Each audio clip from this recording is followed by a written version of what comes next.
دوستو بگ سوچوں میں خوش آمدید۔ دنیا میں نظام مملکت چلانے کے لیے مختلف نظام رائج ہیں۔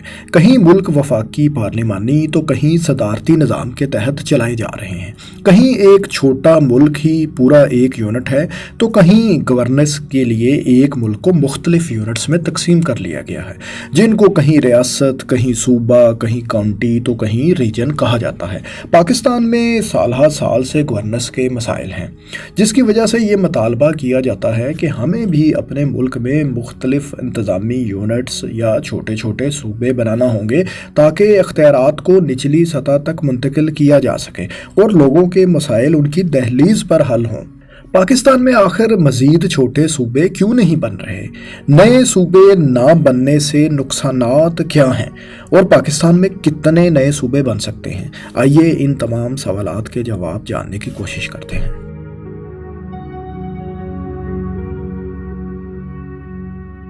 تو دوستو سب سے پہلے اس سوال کا جواب تلاش کرتے ہیں کہ پاکستان کو آخر نئے صوبوں کی ضرورت کیوں ہے اور اب تک زیادہ صوبے نہ بننے سے پاکستان کو کیا کوئی نقصان بھی اٹھانا پڑا ہے؟ تو یہ کہانی شروع کرنی پڑے گی قیام پاکستان سے۔ 1947 میں برٹش انڈیا تقسیم ہوا تو اس میں 17 صوبے تھے اور سینکڑوں ریاستیں بھی تھیں۔ صوبوں میں سے 3 سندھ، سرحد اور بلوچستان پاکستان کے حصے میں مکمل طور پر آئے، جبکہ بنگال اور پنجاب کو مسلم اور غیر مسلم اکثریتی بنیادوں پر پاکستان اور بھارت کے درمیان تقسیم کر دیا گیا۔ جب پاکستان وجود میں آیا تو یہ 2 حصوں میں بٹا ہوا تھا۔ اس کے مشرقی حصے کو مشرقی پاکستان کہا جاتا تھا، جبکہ مغربی پنجاب، صوبہ سندھ، شمال مغربی سرحدی صوبہ اور صوبہ بلوچستان پر مشتمل حصے کو مغربی پاکستان کہا گیا۔ مغربی حصے میں 13 خود مختار شاہی ریاستیں بھی شامل ہو گئی تھیں جنہوں نے پاکستان کے ساتھ الحاق کیا تھا۔ ان ریاستوں میں بہاولپور پنجاب جبکہ خیرپور سندھ کا حصہ بنی۔ ریاست مکران، کلات، لزبیلا اور خاران بلوچستان میں شامل ہوئیں۔ دوسری جانب ریاست دیر، چترال، سوات، امب اور پھلالہ شمال مغربی سرحدی صوبے میں ضم ہو گئیں۔ ریاست نگر اور ہنزا عبوری صوبے گلگت بلتستان کا حصہ ہیں۔ تقسیم کے بعد بھارت نے جلد ہی یہ راز پا لیا کہ گڈ گورننس کے خواب کی تعبیر زیادہ انتظامی یونٹس کے قیام سے ہی ممکن ہے۔ اس لیے اس نے انتظامی تقسیم کو اپنایا اور اس وقت بھارت کے 28 صوبے یا ریاستیں اور 8 وفاقی انتظامی علاقے یا یونین ٹیریٹریز ہیں۔ بھارت میں نئے انتظامی یونٹس بنانے کا کام 1950 میں ہی شروع کر دیا گیا تھا، لیکن پاکستان میں اب تک یہ کام سیاسی نعروں اور دعووں کی حد تک ہی محدود رہا ہے اور وہی پرانے 4 صوبے ہی ہیں۔ عالمی گورننس انڈیکس میں بھارت کا نمبر 68واں اور پاکستان کا 144واں ہے۔ حد تو یہ ہے کہ 1971 میں پاکستان سے الگ ہونے والے بنگلہ دیش کی بھی 180 ممالک کی اس درجہ بندی میں رینکنگ 84ویں ہے۔ پاکستان سے رقبے اور آبادی میں چھوٹے ملک بنگلہ دیش کو 8 انتظامی یونٹس یا ڈویژن میں تقسیم کر دیا گیا ہے، حتیٰ کہ پاکستان کے ہمسایہ ملک افغانستان میں 34 اور ایران میں 31 صوبے ہیں۔ دوستو گورننس کی عالمی رینکنگ کسی ملک کے اداروں میں ہم آہنگی، معاشی استحکام، کاروباری ماحول، کرپشن کی صورتحال اور اس ملک کے انفراسٹرکچر کی بنیاد پر جاری کی جاتی ہے۔ اب اس سوال کا جواب بھی جان لیتے ہیں کہ گڈ گورننس کا زیادہ صوبوں یا چھوٹے انتظامی یونٹ سے آخر تعلق کیا ہے۔ تو جناب گڈ گورننس انڈیکس میں سب سے پہلا نمبر جنوبی کوریا کا ہے، جس کا شمار دنیا کے ترقی یافتہ ترین ممالک میں ہوتا ہے۔ پاکستان سے رقبے میں 8 گنا اور آبادی میں 4 گنا اس چھوٹے ملک میں نظام مملکت چلانے کے لیے 9 صوبے بنائے گئے ہیں۔ گڈ گورننس کی لسٹ میں دوسرا نمبر سوئٹزرلینڈ کا ہے، جو جنوبی کوریا ہی کی طرح ترقی یافتہ ملک ہے، جہاں لوگ بے حد خوشحال ہیں اور انصاف کا بول بھی بالا ہے۔ اس ملک کا رقبہ پاکستان سے کم و بیش 19 گنا اور آبادی 24 گنا کم ہے۔ یہ ملک بھی انتظامی لحاظ سے 26 ریاستوں یا کنٹونز پر مشتمل ہے۔ اس کے علاوہ گڈ گورننس کی ٹاپ 10 لسٹ میں شامل ممالک Denmark, Sweden, Estonia, Japan, Luxembourg, Germany میں سے کسی بھی ملک کا رقبہ پاکستان کے قریب بھی نہیں اور نہ ہی آبادی، لیکن اس کے باوجود ان تمام ممالک میں انتظامی یونٹس یا صوبے پاکستان سے تعداد میں کہیں زیادہ ہیں۔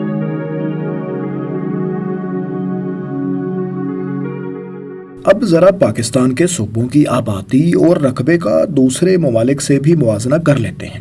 پاکستان کے آبادی کے لحاظ سے سب سے بڑے صوبہ پنجاب کی آبادی 11 کروڑ سے زائد ہے، یعنی یہ صوبہ دنیا کے 206 ممالک میں سے آبادی کے لحاظ سے 194 ملکوں سے بڑا ہے، یعنی صرف 12 ممالک اس دنیا میں ہمارے صوبہ پنجاب سے زیادہ آبادی رکھتے ہیں۔ اس کا مطلب یہ ہوا کہ اکیلے صوبہ پنجاب کی آبادی ترکی، ایران، جرمنی، فرانس، برطانیہ اور اٹلی جیسے ممالک سے بھی زیادہ ہے۔ دوسری جانب اس کا رقبہ 2 لاکھ مربع کلومیٹر سے زائد ہے، یعنی رقبے کے لحاظ سے بھی یہ صوبہ دنیا کے 120 ممالک سے بڑا ہے۔ یہی نہیں، پاکستان کا صوبہ بلوچستان تو رقبے کے لحاظ سے دنیا کے 142 ممالک سے بڑا ہے، کیونکہ اس کا رقبہ تقریباً 3,47,000 مربع کلومیٹر سے بھی زائد ہے۔ یوں ملائیشیا، ناروے، اٹلی جیسے ترقی یافتہ ملک بھی رقبے میں بلوچستان سے چھوٹے ہیں۔ نئے صوبے نہ بننے کی وجہ سے پاکستان میں جہاں وسائل کی منصفانہ تقسیم پر سوالات اٹھتے ہیں، وہیں کئی علاقے ترقی میں بہت پیچھے رہ گئے ہیں۔ اس سلسلے میں پاکستان میں عام طور پر بلوچستان، جنوبی پنجاب اور اندرون سندھ کی مثالیں دی جاتی ہیں، جہاں نہ صرف غربت ملک کے دیگر حصوں سے زیادہ ہے، بلکہ وہاں بڑے شہروں جیسے ترقیاتی کام بھی نہیں ہو پائے۔ یوں انفراسٹرکچر نہ ہونے کی وجہ سے یہاں کے لوگ ملک کے اعلیٰ اداروں میں اپنے حصے کی نوکریاں اور اپنے حصے کے معاشی فوائد وغیرہ حاصل نہیں کر سکے۔ یہ علاقے تعلیم، صحت اور انسانی ترقی کے معاملے میں بہت پیچھے رہ گئے ہیں، جس کی وجہ سے ملک بھی پیچھے رہ گیا ہے، اور بے پناہ وسائل کے باوجود شاید آنے والے برسوں میں ترقی یافتہ ممالک کی صف میں پاکستان کا شامل ہونا اس وجہ سے بہت مشکل ہو جائے گا۔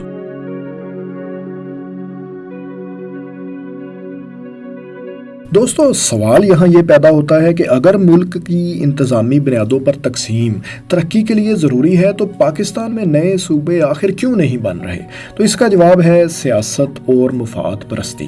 مثال کے طور پر اگر جنوبی پنجاب کو پنجاب سے الگ کر کے صوبہ بنا دیا جائے تو ظاہر ہے بجٹ بھی تقسیم ہو جائے گا، یعنی جنوبی حصے کے مالی انتظامات لاہور کے زیر اثر نہیں رہیں گے، جو کہ ظاہر ہے لاہور کے سیاستدانوں کے لیے ہرگز قابل قبول نہیں۔ پاکستان میں ہمیشہ سے ہی یہ تاثر رہا ہے کہ یہاں فیصلے قومی ضرورت کے تحت نہیں بلکہ سیاسی مفادات یا ذاتی ضرورت اور مفاد کے تحت ہوتے ہیں۔ اس لیے ملک میں جب جنوبی پنجاب صوبے کا مسئلہ اٹھایا گیا تو ساتھ ہی یہ آوازیں بھی بلند ہونا شروع ہو گئیں کہ جنوبی پنجاب نہیں بلکہ سرائکی صوبہ بنایا جائے اور اس میں سرائکی بولنے والے تمام علاقوں کو شامل کیا جائے۔ اس صوبے کے حامیوں نے نہ صرف بہاولپور اور ملتان ڈویژن کے تمام اضلاع کو اس میں شامل کر لیا بلکہ میاں والی بھکر کے علاوہ خیبر پختونخوا کے اضلاع لکی مروت اور ڈی آئی خان کو بھی اس صوبے کا حصہ بنانے کا مطالبہ کر ڈالا۔ یوں 23 اضلاع کے اس مجوزہ صوبے پر سب سے بڑا اعتراض یہ اٹھایا گیا کہ ایک تو اس سے لسانی تعصب بڑھے گا، تو دوسری طرف یہ صوبہ ایک بار پھر چھوٹا یونٹ تو ہرگز بھی نہیں ہوگا، اور بہت بڑا صوبہ ہونے کی وجہ سے اس کے مسائل تو جوں کے توں رہیں گے۔ اس صوبے پر یہ بھی اعتراض تھا کہ اس میں ریاست بہاولپور کو بھی شامل کر دیا گیا ہے، حالانکہ اس ریاست کو الگ صوبہ بنانے کا مطالبہ بھی بہت پہلے سے اور بہت زوردار ہے۔ اس سلسلے میں ملک کی بڑی سیاسی جماعتوں میں ابھی تک بہرحال اتفاق رائے پیدا نہیں ہو سکا۔ دوستو، یہاں آپ کو معاملے کو سمجھنے کے لیے ایک رپورٹ کا حوالہ بھی دیں کہ مجوزہ جنوبی پنجاب صوبے میں غربت کی شرح 43% سے زائد ہے، جبکہ اوورآل مجموعی پنجاب صوبے میں یہ شرح 28% کے لگ بھگ ہے، یعنی پنجاب کے جنوبی علاقوں میں کم و بیش آدھی آبادی خطے غربت سے نیچے زندگی بسر کر رہی ہے۔ اسی رپورٹ کے مطابق مجوزہ صوبہ موجودہ پنجاب کی کل آبادی کے تقریباً 49% پر مشتمل ہوگا، جبکہ اس کا رقبہ اس وقت کے صوبہ پنجاب کا محض 32% ہوگا۔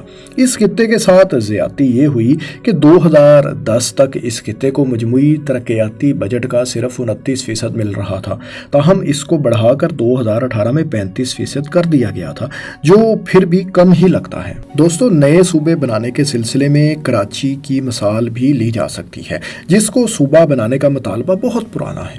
سندھ کے شہری علاقوں کے لوگوں کا دعویٰ ہے کہ کراچی پورے ملک کو وسائل مہیا کرتا ہے، لیکن اس کی ترقی پر کوئی توجہ نہیں دی جاتی اور پورے سندھ پر حکومت کرنے کا اختیار ہمیشہ دیہی سندھ کے جماعتوں کے پاس ہی رہا، کیونکہ شہری علاقوں کی اسمبلی میں نشستوں کی تعداد کم ہے، اس لیے ان کو کبھی پورے سندھ میں حکومت بنانے کا موقع نہیں مل سکا۔ یہ بھی شکوہ کیا جاتا ہے کہ دیہی سندھ کے سیاستدان کراچی اور حیدرآباد وغیرہ کی ترقی کے لیے کوئی کام نہیں کرتے، بلکہ کوٹا سسٹم کی وجہ سے شہری علاقوں پر بھی دیہی سندھ کے افراد کو نوکریاں دے دی جاتی ہیں۔ کراچی کو صوبہ بنانے کی بات کو لسانی تعصب کی بنیاد پر دیکھا جاتا ہے، اس لیے ان جماعتوں کے علاوہ جن کا یہ مطالبہ ہے، دوسری جماعتیں اس مطالبے پہ کبھی سنجیدہ نہیں ہوئیں۔ پنجاب اور سندھ کی طرح خیبر پختونخوا میں بھی صوبہ بنانے کی کافی صدائیں بلند ہو رہی ہیں۔ اس سلسلے میں سب سے مؤثر اور بھرپور آواز صوبہ ہزارہ کی ہے۔ ہزارہ کو صوبہ نہ بنانے کی بڑی وجہ بھی سیاسی اور ذاتی مفاد ہی ہے۔ فاٹا یا قبائلی علاقہ جات کو ایک ترمیم کے ذریعے صوبہ خیبر پختونخوا میں ضم کیا جا چکا ہے، لیکن صوبے کی بعض سیاسی قوتیں اس انضمام کی بھی مخالفت کرتی ہیں۔ دوستو، بلوچستان کو بھی پختونوں اور بلوچوں کی اکثریت والے دو علاقوں میں تقسیم کر کے دو الگ الگ صوبے بنوانے کی تجویز موجود ہے، لیکن اس کی بنیاد بھی مبینہ طور پر ایک تعصب کی بنیاد پر ہی کہی جاتی ہے، جس کو ظاہر ہے دوسرے اسٹیک ہولڈرز تسلیم کرنے کو تیار نہیں۔ ماہرین کے مطابق ملک میں زیادہ صوبے نہ بننے کی راہ میں وسائل کی تقسیم کے فارمولے پر اتفاق نہ ہونا، معاشی پیچیدگیاں بڑی رکاوٹ ہیں، پھر ملک کو نسلی اور لسانی تعصب، سیاسی جماعتوں کی ایک دوسرے پر بد اعتمادی اور قومی سطح کی لیڈرشپ کا نہ ہونا جیسے مسائل کا سامنا بھی ہے۔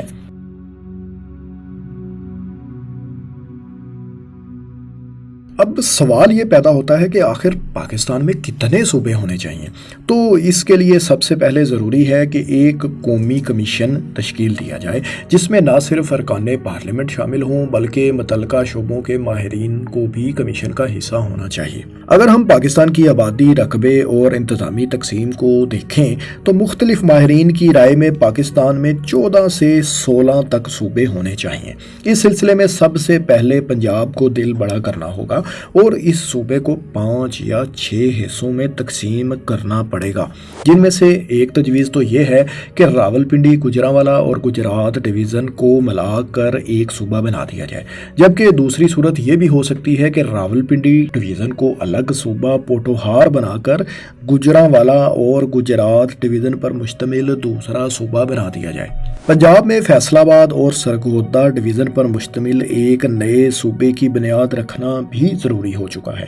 ایسے ہی لاہور ڈویژن کو ساہیوال ڈویژن کے ضلع اوکاڑا کے ساتھ ملا کر ایک صوبہ بنایا جا سکتا ہے۔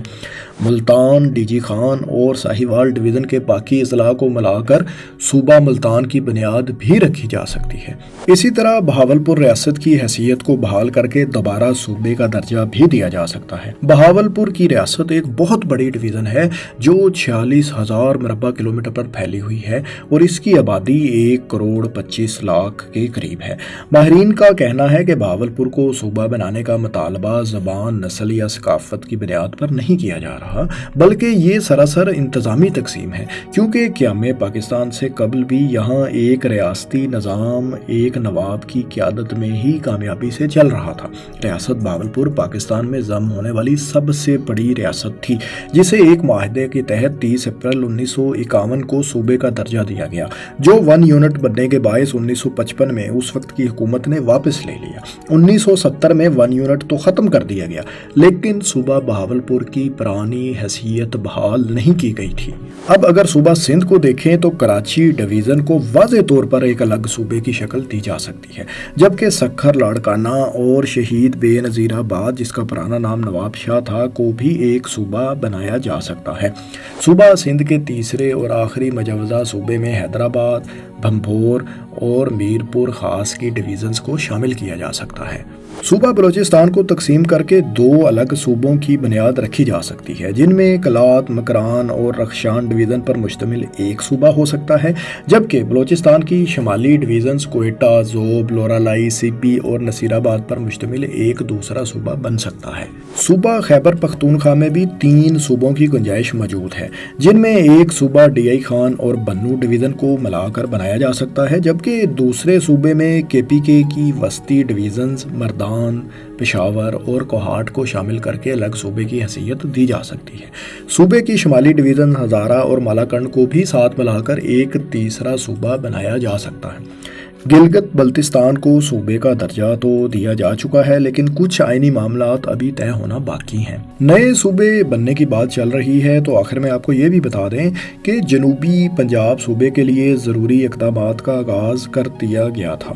اس کا الگ سیکریٹریٹ بھی بن رہا ہے اور بیوروکریسی کو بھی 2 حصوں میں تقسیم کرنے کا عمل پچھلے کچھ سالوں سے جاری ہے۔ تاہم ابھی تک اس کو صوبے کا باقاعدہ طور پر درجہ دینے کی بات قراردادوں اور آئینی ترامیم داخل کرنے سے آگے نہیں بڑھ سکی، کیونکہ نیا صوبہ بنانے کے لیے آئین میں تبدیلی کی ضرورت ہے، جس کے لیے نیشنل اسمبلی میں 2/3 ارکان کی اکثریت درکار ہے، جو کہ گزشتہ کئی انتخابات سے کسی جماعت کو بھی نہیں مل رہی اور نہ ہی زیادہ جماعتیں اس پر متفق ہو رہی ہیں۔ نئے صوبے کی بات مسلسل سیاست اور مفاد پرستی کی نظر ہو رہی ہے۔ دوستو، اب آپ بتائیں کہ نئے صوبے کے قیام کے حوالے سے آپ کیا رائے رکھتے ہیں؟ کیا آپ ہماری مجوزہ صوبوں کے بارے میں دی گئی ان تجاویز سے متفق ہیں یا آپ کی رائے سے مختلف ہے؟ کمنٹس میں اپنی رائے سے ضرور آگاہ کریں، اور اس طرح کی دلچسپ اور معلوماتی ویڈیوز دیکھنے کے لیے ہمارے چینل کو سبسکرائب ضرور کر لیں۔ شکریہ۔